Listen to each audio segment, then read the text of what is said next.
2심 재판부는 이렇게 얘기를 합니다. 자, 한번 봅시다. 저는 2심 판사의 이 얘기가 상당히 공감도 되더라고요. 보시죠. 위증이라는 건 구성 요건 자체가 본인의 기억에 반하는 진술이기 때문에 사람 머릿속에 들어가 볼 수도 없고, 이게 무슨 얘기냐면 지난 위증교사 사건 할 때 제가 설명을 드렸었습니다. 위증이라는 거는, 자, 재판에 나가서, 저 재판 나가면 이제 증인이 선서하잖아요. 저는 진실만을 말할 것을 선서합니다. 자, 여기서 진실이라는 건 뭐냐면 사실이냐 아니냐로 판단하지 않습니다. 그때 제가 설명드렸습니다. 뭘로 이게 진실이냐 여부를 판단하냐면 증인의 기억이 있는 대로 얘기하라는 거예요. 증인이 기억이 있는 게 사실이 아닐 수도 있어요. 그러면 사실이 아닌 걸 얘기하라는 거예요. 기억이 있는 대로 얘기를 해야지. 분명히 증인은 이렇게 기억하고 있는데 다르게 얘기하면 그게 위증이라는 겁니다. 맞잖아요. 그렇잖아요. 내가 잘못 믿고 있는데 제가 저는 이렇게 생각합니다 라고 얘기를 했는데 그게 잘못이었어요. 그건 어쩌겠습니까? 나는 그렇게 믿고 있는데. 그건 위증이 아니죠. 무슨 말인지 알겠죠? 그런데 그걸 판단하려면 머릿속에 들어가야 되잖아요. 이재명 대표의 머릿속에 들어가야 되는 거 아니에요. 김진성의 머릿속에 들어가야 되는 거 아니에요. 그죠? 근데 들어가 볼 수가 없잖아요. 자, 그런 상황에서 시험 문제를 내는 겁니다. 그럼 내가 어떻게 할 거냐? 1심에서 이재명 대표가 무죄를 받은 중요한 이유 중에 하나는 정범 고의가 없다는 것. 정범 고의라는 건 어려워도 괜찮습니다. 박사님, 제가 설명드릴 겁니다. 피교사자가 위증 행위를 한다는 것에 대한 인식을 말하는 건데 그 인식은 이재명의 인식과도 직접 연결되는 거다. 무슨 말이냐? 1심 재판부가 이재명 대표에게 무죄를 선고한 이유는 정범 고의, 그냥 고의가 없었다는 거예요.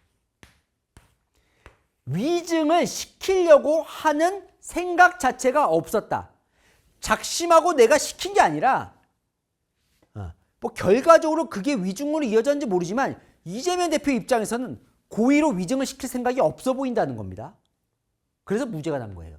자, 요거를 판단하겠다는 거예요. 그죠? 자, 그런데 여기서 말하는 인식이라는 건 뭐냐면 김진성 씨는 뭐라고 얘기를 했어요? 뭐라고 진술했습니까? 나중에 진술 얘기한 거 보면 내가 위증을 했어요. 이재명을 유리하게 해주려고.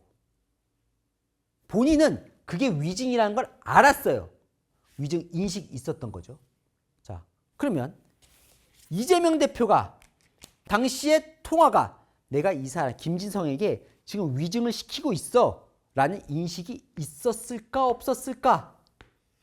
요거와 연결된다. 요걸 보겠다는 거예요. 자, 더 이어갑니다. 1심 재판부는 없었다고 봤어요. 검찰은 있었다고 본 겁니다. 자, 2심 재판부. 2002년 당시에 이재명을 주범으로 모는 KBS와 성남시장 간의 합의, 그걸 전제로 한 고소 취소 합의가 있었다고 믿을 만한 합리적인 이유가 있었다는 게 이재명 측 주장이에요. 검찰 측은 그런 합의가 실제로 없었고, 그러니까 객관적으로도 허구고, 이재명 대표도 그런 합의가 없었다는 걸 알는, 그게 허구라는 걸 분명히 알고 있었다는 거예요. 서로 의견이 전혀 다르죠. 자, 여기서 시험 문제 나갑니다.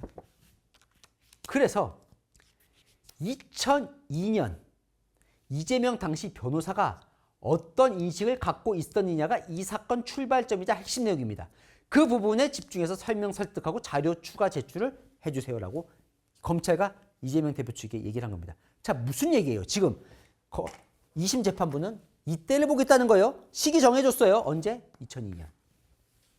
이재명은 당시 변호사. 이재명 당시 변호사가 어떤 인식을 갖고 있냐. 이재명 대표 측에게는 당시에 2002년에 KBS와 성남시장 간에 이런 일이 있었다는 걸 알았다라는 증거를 갖고 오라는 거예요. 맞죠? 그때도 알고 있었다. 뭔가 갖고 오라는 거예요. 자, 검찰로에서는 그때는 모르고 다른 얘기를 하고 있었다라는 거를 갖고 오라는 거예요. 2002년에 거를 갖고 와라. 양측에 지금 시험 문제를 낸 겁니다. 그러면서 이 세 가지를 들어보겠다고 합니다. 자, 2심 재판부가요. 첫 번째, 2019년 김진성이 법정에서 뭐라고 실제로 증언했는지를 다 들어보겠다는 거예요. 1심 판결 때는 녹취는 다 봤지만 실제로 목소리까지 듣지는 않았나 봐요. 자, 그 증언을 전문을 2심 재판 때 틀겠다는 거예요. 다 들어보자는 거 같이. 두 번째, 이재명 대표가 김진성 씨에게 위증을 시켰다고 검찰이 얘기하는 그 통화 녹음, 3번의 통화 있죠? 그 통화, 3번의 통화 녹음 1심 때 틀었습니다. 2심 때 다시 틀자는 거예요. 다시 들어봅시다. 세 번째, 김진성 구속심사 검찰 PPT. 이게 뭐냐면 아까 이재명 대표 측에서 김진성 씨는 검찰에 이게 거미줄에 걸린 나방 신세라고 했잖아요. 김진성 씨를 구속하려고 하자. 그 구속심사 검찰이 PPT로 이제 구속해야 된다고. 그때부터 갑자기 김진성 씨가 자백을 하겠다는 겁니다. 위증을 했다고. 그러니까 검찰의 압박으로 이재명 대표 측한테 불리한 위증이라는 자백. 원래 위증을 시키지도 않았는데 거짓 자백을 한 거 아니냐라는 부분을 주장하거든요. 재판부가 2심 재판부가 그 검찰 PPT 한번 내놔 보자는 거예요. 요 세 가지 보겠다고 했습니다.